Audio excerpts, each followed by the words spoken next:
the news media are central to a speculative bubble. Bubbles thrive on stories. That there was no capital gain in real terms on houses in 100 years. I think of a bubble, I might not have used the word bubble. In my book, Irrational Exuberance, I defined it more as a social epidemic mediated by price increases.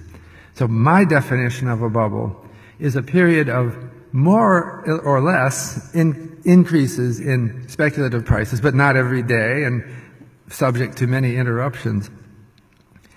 And the reason they're increasing is partly feedback. Price increases, even if they're irregular, lead to more price increases. And how do they do that? They do that through sociological channels. There's a conventional wisdom at any point of time that starts to get repeated. There's talk. In my story, the news media are central to a speculative bubble.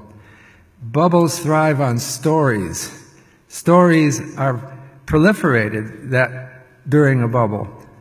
So, for example, I demonstrated in my questionnaire surveys, or little sayings proliferate that are encouraged by a bubble.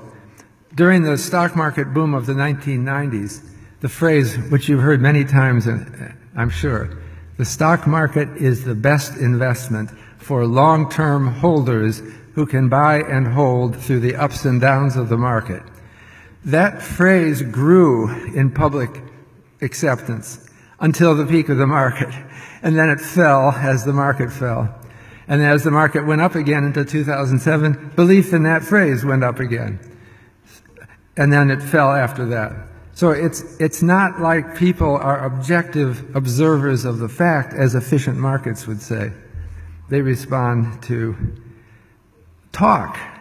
And the news media encourage certain kinds of talk when the market is going through different phases. We found that there was a lot of momentum in the housing market, amazing amount of momentum, much more than you'd think from the comparison with the stock market. The stock market has much lower amount of momentum, but the housing market has much higher transactions costs, and it's much more populated by mom and dad, or your kids, or people who just don't know much about markets and finance. And the thing that amazes a lot of people, no increase from 1890 to 1990. This is in real terms. Again, we've standardized the house. The quality of houses got better and they got bigger.